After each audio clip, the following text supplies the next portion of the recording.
Welcome to the Deep Six podcast, where we make a generational impact on you and yours. What we do here is explore a 6-point model into your health, your life, and your journey while you're here. So let's dive deep and help you thrive, not just survive. Hello, welcome again to the Deep Six podcast.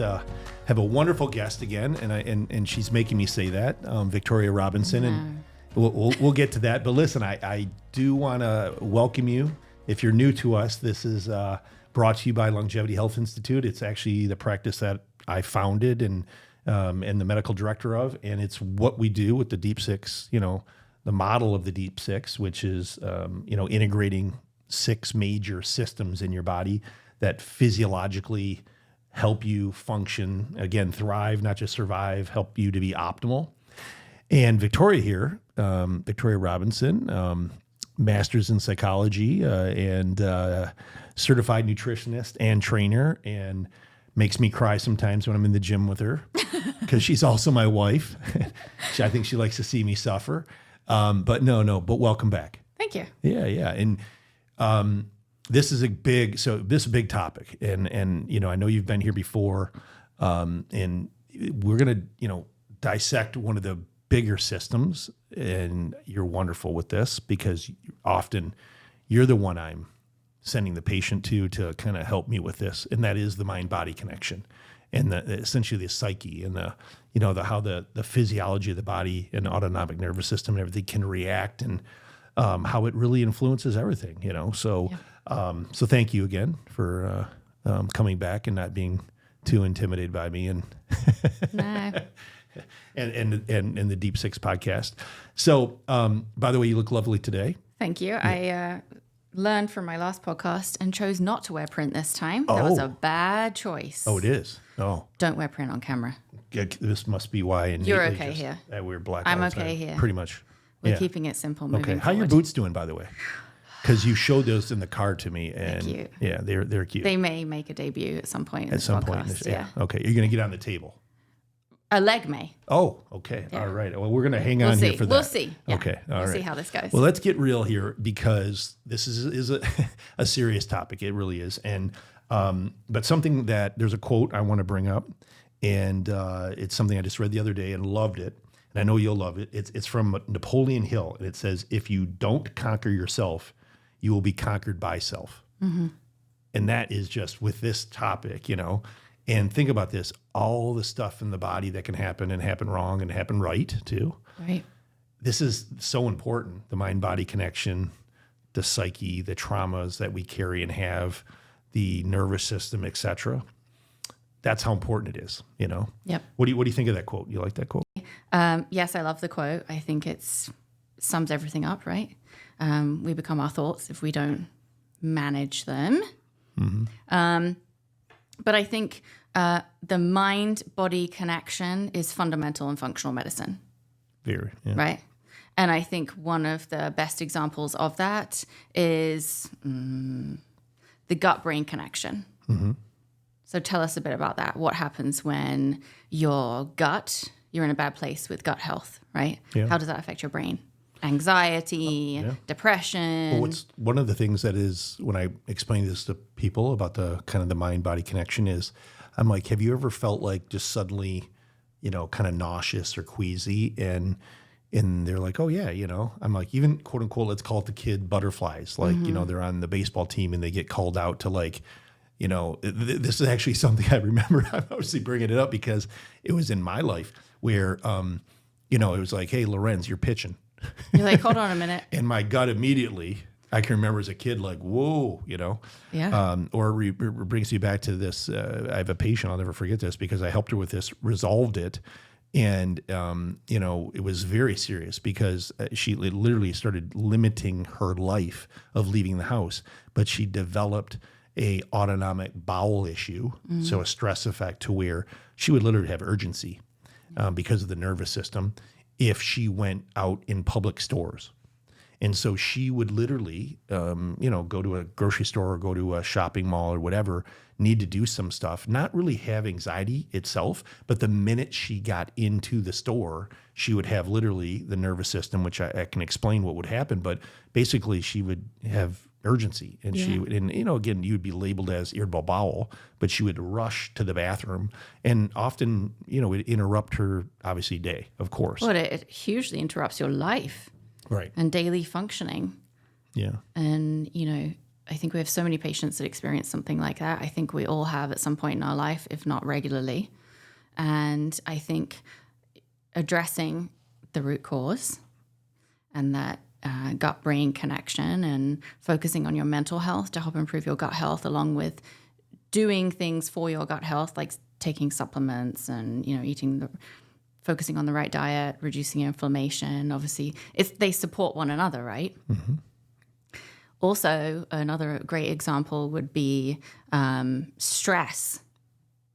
Stress and how that affects your immune system. Mm-hmm. So we stress all day long about everything. How does that affect our immune system? Right, for sure, yeah. Well, I'll go back to your first question because I didn't really answer it. I got into my childhood trauma with baseball. Oh, yeah. Here I'm back on the pitcher's mound. That clearly left a mark. Yeah, having irritable bowel apparently. But being serious though is the way the body works essentially is, and there's many layers to this, but autonomically the nervous system, and I believe I spoke about this before, or one of my guests we were talking about this. Was the vagus nerve is influenced through the brain into many organ systems, and immensely into the digestive system. And the vagus nerve is basically this big, if you think of like a rope essentially coming off your brainstem, and influences, regulation of your heartbeat and of your breathing and of your, motility, or if you call it musculature, if you will, spasm of the smooth muscle in your digestive system. And so this is why you can have a stress event, even a thought, you said that earlier, that makes your gut feel crampy, or you feel nauseous, or your heart rate elevates, or your breathing becomes a little bit more sped up. These are parts of your involuntary, if you will, subconscious, but involuntary nervous system. Mm-hmm. We're not thinking about doing them. I'm not thinking right now, hey, heartbeat, beat. Oh, hey, breathe. Lungs, breathe. Take a breath. Mm-hmm. Yeah. And what's interesting, and they've proven this. This is not new science, but that you can literally just reflect on a traumatic experience, which is very, by the way, personal, because a traumatic experience could be literally just being intimidated by a parent, but also could be physically abused, could be like what I mentioned about, as a child, baseball pitching. It could be baseball. Right. So it could be anything. I would call them little T's, little traumas, or big T's, but these things can influence the gut. Now, why I think that's so important, and I think what you're, kind of asking me is that two things physiologically happen. And that is, one thing in the gut, simple, very common, that's why I'm bringing this up, is we increase acid production. And it's why they say stress can cause ulcers, stomach ulcers, and that. Acid itself is great for our gut, but too much of it can actually damage the epithelium. That's one thing, by the way. Another thing is with the vagus nerve is we increase, like I said, that motility, that gastric motility. So we will start to not absorb as efficiently, but we will get stronger and faster motility in the gut and bowel.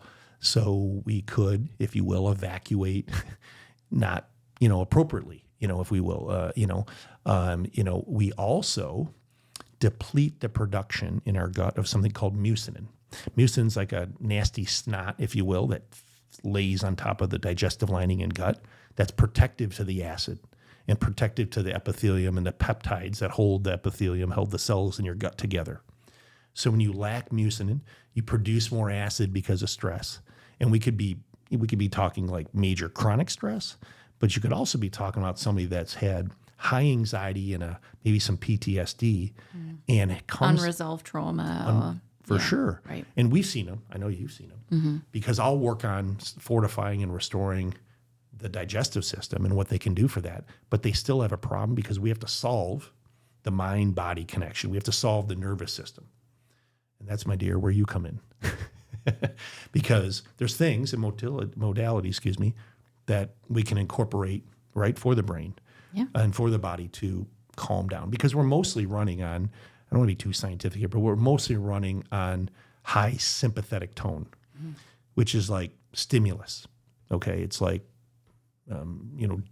fight or flight. Yeah. We're mostly, especially in 2024, almost 2025, we're not running much on parasympathetic, which parasympathetic is more calming, more relaxing, more slower breathing, that kind of thing. Yeah. So we need to basically, I have a saying, public service announcement, we need to be working on our parasympathetic all the time, because basically you open your eyes in 2024 and you're running on sympathetic. Yeah. So what do you find are tools? I was just about to ask you that. So what do we do with all this? Why are you pegging me? Well, no, I mean, who's the guest here? So we have all these issues, right? So we're stressed out. So what do we do with all this? Okay, so let's share some action that people can take. Like, say the top 3 or 4 things that people can do right now if they feel extremely stressed, or they feel like they're so disconnected with their bodies, that their mind is out of control. They're running a million miles an hour. They have a stressful life. They have a lot going on with their health. What can we do to bring them essentially back down to earth and in connection with their physical self again? Yeah. I mean, I'd love to hear your answer on this, but I'm going to say in my experience, it needs to be a little bit individualized. Everything has to be personalized. Because these systems, just like we talk about on the Deep Six, these systems are woven together like a matrix. Mm-hmm. So some people, if they have, I'm going to say something that's, again, this is why personalized medicine is very key. Because some people, if they have good adrenals, and we've talked about it in other podcasts, good hormonal adrenal systems, might find exercise a de-stressor. And I hear patients go, if I can exercise, I can work out, most days, I feel way better. I don't feel as much stress, et cetera. Yes, it depends on the type of exercise, though. True. No, and I say if they have good adrenals, because you can, I slow people down with exercise if they're adrenal spent, if they're in adrenal fatigue, et cetera, So everything's about balance, that we talk about.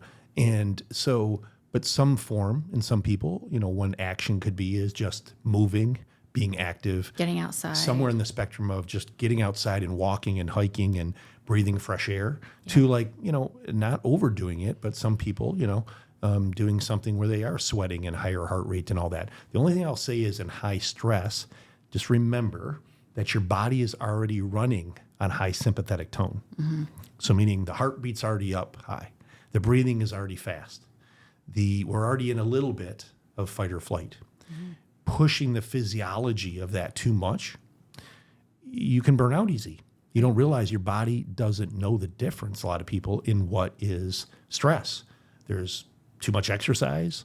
There's childhood, maybe events that have burdened you and you're still, think about, worry about. They're in the forefront of your brain. Could be work. Maybe you've just gone through a divorce and you had fear of losing money, or your children, or, these are all, your body doesn't know any difference. Yeah. So that's the fight or flight. But one of the first things you can do is at least put a little effort in time, I think, to staying moving, getting fresh air, working on breathing, slowing, working on that parasympathetic tone. Yep. I talk about cold plunges.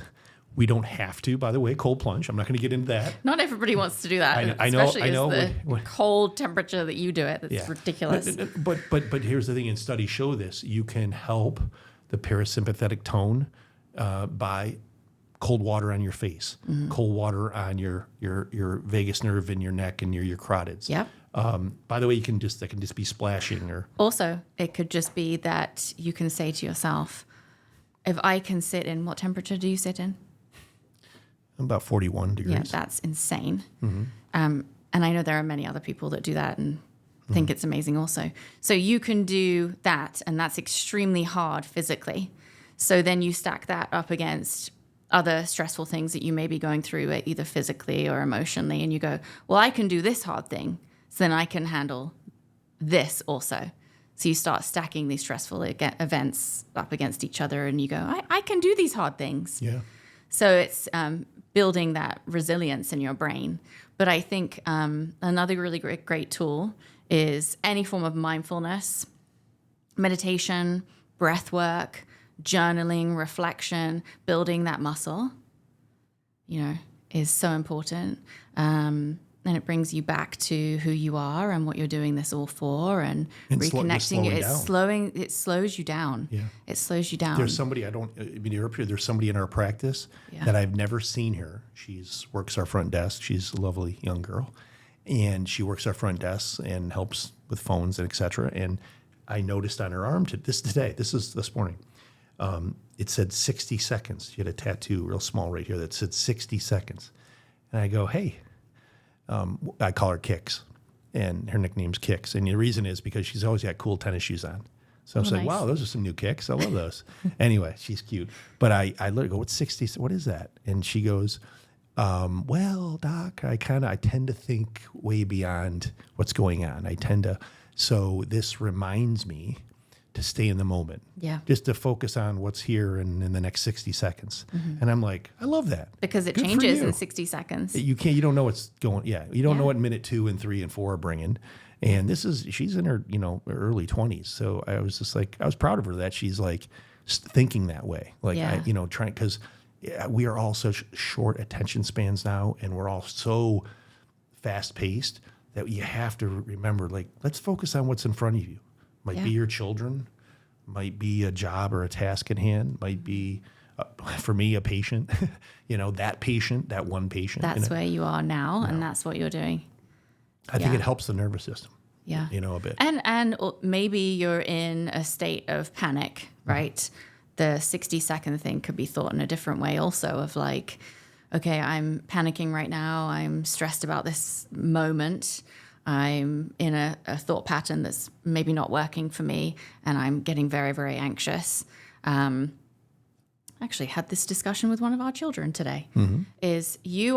This is a moment. You are feeling things that you will not feel in a minute or two. Right. They're just feelings. They're going to move through you. Mm-hmm. Don't cling on to them. They're just feelings. Yeah. Yeah. And so they pass. I think a final tool, or something that people can take action on now if they're experiencing that disconnect of mind, body, or the result of the disconnect is, people may have more inflammation due to not having that mind-body connection. An anti-inflammatory diet is key. Mm-hmm. Removing ultra-processed foods, stimulants. So if you're drinking a bunch of energy drinks or caffeine all day long, just remove that stuff. Really focus on whole foods, unprocessed foods, lots of diversity with your food. Maybe it means going gluten-free if that's something that fits your lifestyle, working with a dietitian and really getting to the root of it as to what you should be doing with your diet, but focusing on an anti-inflammatory diet, maybe with some supplementation, right? Mm-hmm. I think is a great choice also. Yeah, for sure. And you don't have to make it, baby steps in a stressed time. Like somebody could be going through some financial stress. I've had patients go through divorces and moves they didn't want to, or grieving, or any major. Maybe you realize you're in a bad state.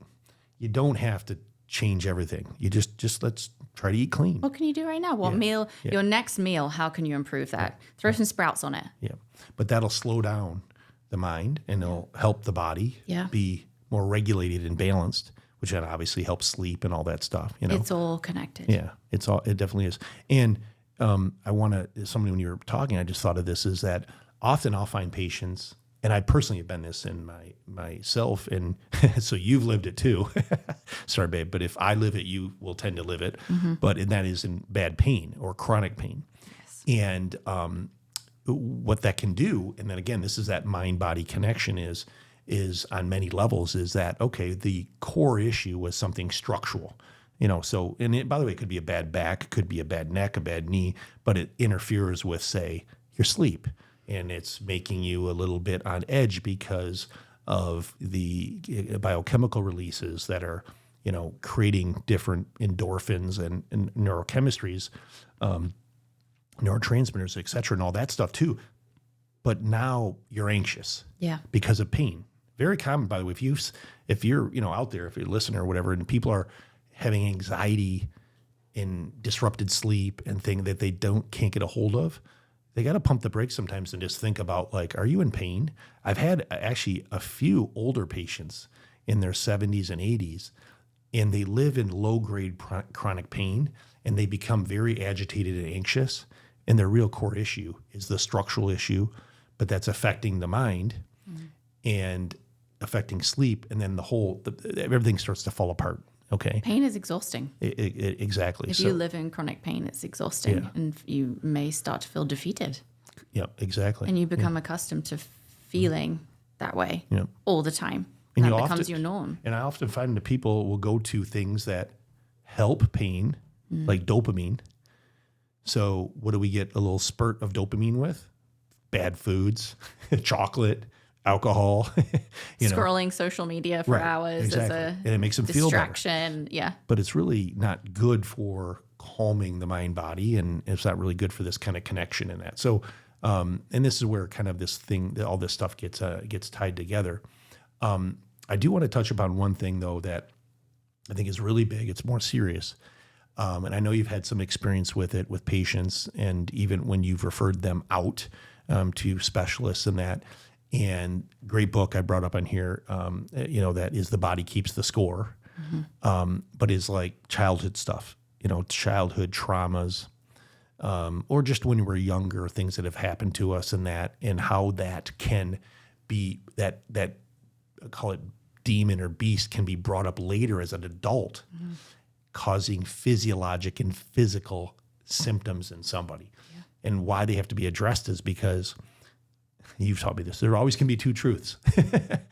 Meaning you could be tired, and it could be hormonal, it could be nutritional, it could be you're not sleeping enough and all that, but it could be something that is in your psyche, in or it traumas. could be a learned behavior too. So what's your experience with that? What's, things that you have noticed or, enlighten us? I think that, I love that book, by the way, and I think we've talked about that book before. Yeah. Yeah. The Body Keeps the Score. The Body Keeps the Score. I've worked with many people that have gone through some pretty traumatic events in their life, and obviously they're referred out for therapy and work through some of these really big things. I think when you don't work on, it's just like in medicine, if you're not focusing on the root cause issue, or you're not looking deep into the patient as a whole, including the psychological aspect and, all of their life, what has gone on, it takes a toll. And I think if you're not addressing deeply rooted issues or experiences that may have affected you in the past, they always rear their ugly heads. And like you always say, everything gets worse with age. Right? Well, it does. It does. It's just the fact of the matter. That's the matter of fact. And I think one huge lesson in life where we start to learn a lot about our issues is when we have our own children and we raise our own children, and we start noticing things about ourselves as we're raising our children, and then they become young adults, and then you start going, where on earth did you learn that? And then you go, hold on a minute, maybe I need to look in the mirror. And so you start realizing things about yourself. So I think it's important to have some time to reflect. And how do we reflect? We slow it down, we reconnect with ourselves, and we start unraveling slowly. There can be a fast unravel, and that's not pretty. And so, I said this to you before, always take someone with you when you're looking to go down that rabbit hole of your past and what you want to work on. Never do it alone. There's some really great qualified people out there that can help you walk through these really hard things. And I think that we're all worthy of living a beautiful, fulfilling life, full of depth and great relationships and no pain or less pain, and really being in that mind-body connection. But we just have to be so clear in who we are and what we're doing this all for, and getting to the root cause of it all, because I don't know, I think we all deserve to live fully. Well, yeah, not carry that. Not carry it. Sometimes I've said to a Sometimes patient, we don't even know what we're carrying. No, for sure, for sure. So, But I've said to a patient, like, it's okay. It's okay to be angry. Yeah. It's okay to be super sad. Own it. And it's all that. But let's get some help. Let's move on beyond this and let's really address it, because if I'm bringing that up, by the way, as a medical doctor in a medical visit, and, it's obviously we do personalized medicine and deep diving into a lot of things, but it's because I've probably, and I can think of many people right now that I'm thinking of, solved their hormones. I was going to say, you hit this roadblock. Oh, 100%. That's what I was, solved their hormones. They've lost 40, 50 pounds. They're sleeping better. Their gut's good. We've, screened them genetically. So we're working on even their biologic age. So all these things we do. And one person in his mind, it's a couple I see so often.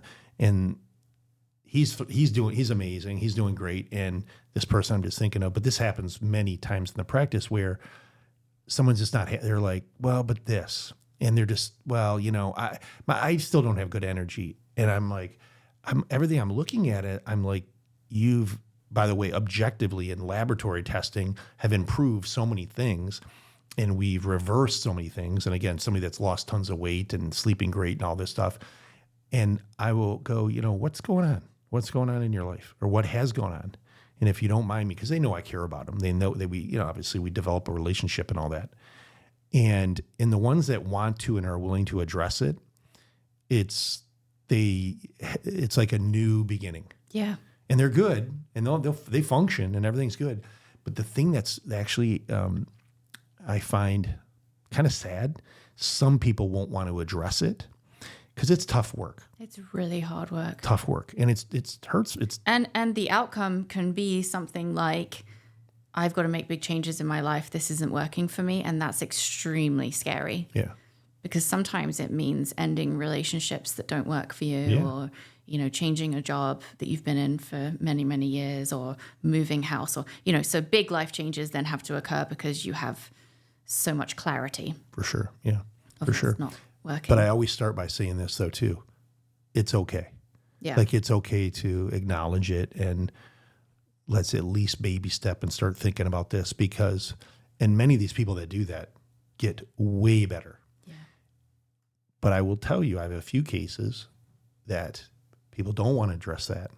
And often what I see in the practice, and I will tell you there's science behind this, they have higher rates of autoimmune disease. They have higher rates of cancer. They're unhappy, unfulfilled. They have higher rates of depression.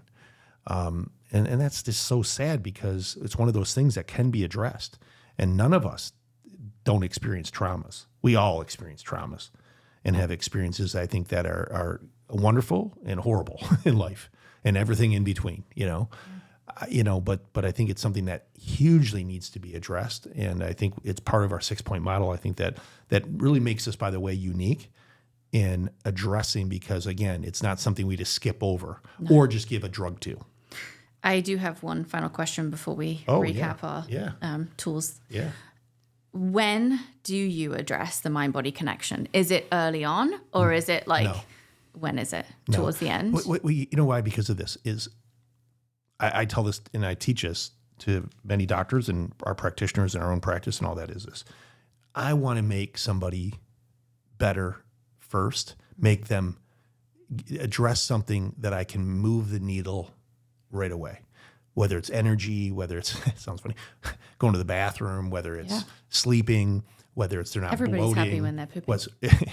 That is true. Yeah. And everybody's unhappy when they're not pooping. That is true. Yeah.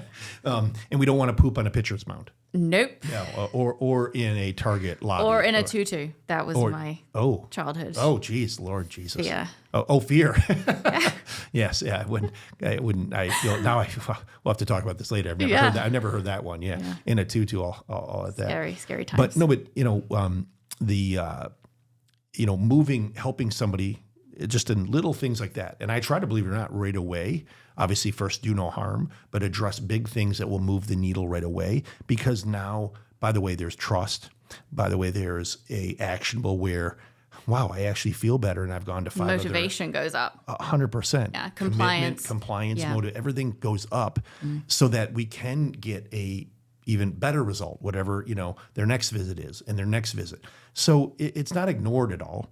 If somebody has some heavy psychological things, mood issues, Just, but I'll tend to unravel it. There's no exact, but it's just as we're, wow, this system's better. This condition or disease is better. This one's better. This one's, and here we're, scratching them off, if you will. But we're still, and then it's obviously I develop rapport and develop a good relationship with them. And my other practitioners, I think, do at Longevity Health Institute will do the same thing. I mean, where it's like, it's hard to address right away because it's like therapy. First time you go to a therapist, and I've been many times and proud of it, you don't sit down and like spill the beans completely. I guess, I mean, you might do that to your wife. But I'm joking. But you get massaged into it, you loosen into it. And then next thing you know, they'll tell you, well, we're not going to get anywhere visit one. We're going to get somewhere down the road. So you focus more on the structural, immediate issues. Right. Yeah. And I will, though, if somebody comes to us with one of their major goals or issues is depression or, mood issues, irritability, things like this, 100% it's on the top of the list. But I'll make sure that I rule in or rule out hormones, or sleep or chronic pain or things that affect that, Okay. But I mean, I just can't stress enough the mind-body connection in some ways, like even I have a cancer patient that sees me right now, that her going into her to get scans, she gets tachycardic, she gets sweaty. Right. Her husband's told me she hypervent. She gets all like panic, because of the chemo and all the radiation, all these things that treatment that she's been through. And, and actually even occasionally, it's been rare, but like in our treatments in our office where she's getting an IV or something like that, and she gets a little bit because of just, it brings her back to that mental psyche of, a sick place, a stressful place, a scared place. Well, even the sounds and the smells of a medical office can bring you right back to a time in your life when you're fighting for your life, essentially. And good for her. She keeps showing up and she's still doing all those things, even though they're extremely hard. And for sure. Not easy. Well, and I think that, not to get again too sciencey and all that for the audience, because it doesn't really help you, is like your amygdala, your limbic system. We are imprinted even in waves as children more when we're in theta waves. These are all systems that are very vulnerable to feeling and to getting wired in our body. And it's back to that, kind of autonomic nervous system stuff I was talking about. The more we're grounded in some calmer parasympathetic stuff, and that's why meditation and counseling and yoga and deep breathing and, these well, your mind can't methods. Be anywhere else when you're doing those things. Yeah. They correct a lot of physical actions. Mm-hmm. Their work. By the way, I'm a terrible meditator. Terrible. I know. Well, but you I tend think that's around me a lot. That's what you say you're doing when you're like, we just stop talking and you just immediately start meditating. Yeah. For survival. It's like, honey, you're just done listening. Yeah, we're done You're here. into an immediate zone of meditation. I love it. Yeah, just like your mom says when she's just over the conversation, I think we're done here. Yeah.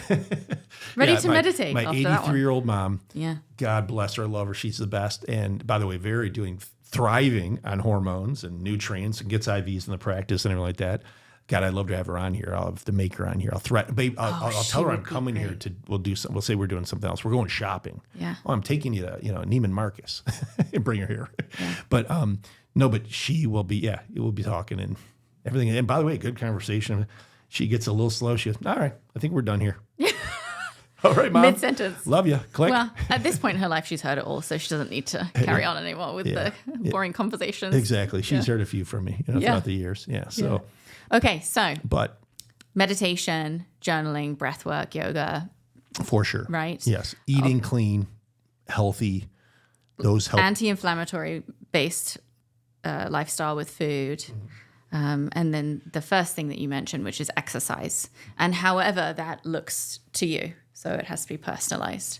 Yeah. So if you have adrenal fatigue, you're not going to be going and, taking a HIIT hour-long workout. Well, you might, but you're going to go backwards. And that's what you want to Right. So pay attention take some time to reflect. Okay, what type of workout should I really be doing? And it's probably going to feel really uncomfortable to you, by the way, because I've worked with many athletes, and when you tell them to slow it down, they absolutely not. There is no way. Mm-hmm. Yeah. I've had people walk up. Believe it or not, I've had a couple people, not many, in all the years, but they've left the practice because they are addicted to exercise, but they have all their issues from chronically stressing their adrenals, which are going to end up with cancer because they're end up with a bad immunity from it, and bad things happen, by the way, when you're doing this to your body, and literally they've gone like, they can't literally accept it, and they just never come back because I've literally told them to quit HIIT training just, by the way, for 90 days. Yeah, or even do it in spurts. Yeah. Like if you want to HIIT train, maybe do it twice a week for like 20 seconds on and off for 20 minutes, and then you're done. Right, exactly. Right, Yeah. versus hours and hours daily. Right. Whatever weekly of your life. Yeah. Terrible, hard on your body. And before we close, I want to tell you, because you know this, you've lived it with me. I lived this prior to, but because I've always exercised, I've always done sports, etc. I personally even went through this a bit, and my innate tendency, you're smiling and laughing, right? But was to, I'm not performing good enough. I'm not, getting a result on the mountain bike good enough. Right. Or wow, I'm gaining a little bit of belly fat. Yeah. What is happening? So what would I'm going to ride harder. Exactly. I'm going to do more things. Yep. I'm going to train for longer. Did you? And Yes. I'm going to eat less. Yes. Yes. Yeah. Okay. You know me. Right. Yeah, we've had this conversation for 10 plus years. Yeah. And did it work for you? No, not at all. So then what worked? What worked was slowing down. When you started listening to your wife. Of course. Well, that once in a while does work. It does. I do pay attention, and it's good for me. No, but being serious, I needed that without testing, which I do a lot of testing. But my point is, I needed the more recovery. I was in too much of a stress state, a sympathetic tone state, and literally, so your metabolic rate slows down. I couldn't get a result. I was tired midday all the time. I'm at work, and midday. Then chasing the coffee. Yeah, which then disrupts sleep, which then that feeds into this whole cycle.